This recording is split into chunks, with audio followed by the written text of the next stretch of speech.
The BFG. Story by Roald Dahl, pictures by Quentin Blake. Feeding time. While the giants were being captured, a tremendous bustle and hustle was going on back home in England. Every earth digger and mechanical contrivance in London had been mobilized to dig the colossal hole in which the 9 giants were to be permanently imprisoned. 10,000 men and 10,000 machines worked ceaselessly through the night under powerful arc lights, and the massive task was completed only just in time. The hole itself was about twice the size of a football field and 500 feet deep. The walls were perpendicular, and engineers had calculated that there was no way a giant could escape once he was put in. Even if all 9 giants were to stand on each other's shoulders, the topmost giant would still be some 50 feet from the top of the hole. The 9 giant-carrying helicopters hovered over the massive pit. The giants, one by one, were lowered to the floor. But they were still trussed up, and now came the tricky business of releasing them from their bonds. Nobody wanted to go down and do this because the moment a giant was freed, he would be sure to turn on the wretched person who had freed him and gobble him up. As usual, the BFG had the answer. "I has told you before," he said, "giants is never eating giants, so I is going down, and I shall untie them myself before you can say Rack Jobbinson." With thousands of fascinated spectators, including the Queen, peering down into the pit, the BFG was lowered by a rope. One by one, he released the giants.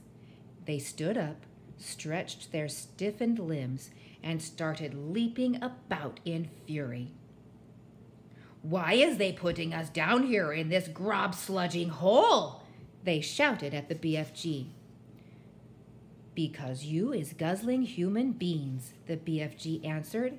"I is always warning you not to do it, and you is never taking the titchiest bit of notice."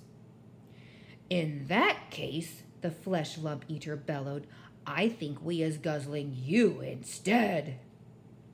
The BFG grabbed the dangling rope and was hoisted out of the pit just in time. The great bulging sack he had brought back with him from giant country lay at the top of the pit. "What's in there?" the Queen asked him. The BFG put an arm into the sack and pulled out a gigantic black and white striped object the size of a man. "Snozcumbers!" he cried. "This is the repulsant Snozcumber, Magister, and that is all we is going to give these disgustive giants from now on." "May I taste it?" the Queen asked. "Don't, Magister, don't," cried the BFG. "It is tasting of trog filth and pig squibble." With that, he tossed the Snozcumber down to the giants below. "There's your supper," he shouted. "Have a munch on that." He fished out more Snozcumbers from the sack and threw them down. The giants below howled and cursed. The BFG laughed. "It serves them right, left, and center," he said. "What will we feed them on when the Snozcumbers are all used up?" the Queen asked. "They is never being used up, Magister," the BFG answered, smiling. "I is also bringing in this sack a whole bungle of Snozcumber plants, which I is giving, with your permission, to the royal gardener to put in the soil. Then we is having an everlasting supply of this repulsant food to feed this thirst-bloody giants on." "What a clever fellow you are," the Queen said. "You are not very well educated, but you are really nobody's fool. I can see that."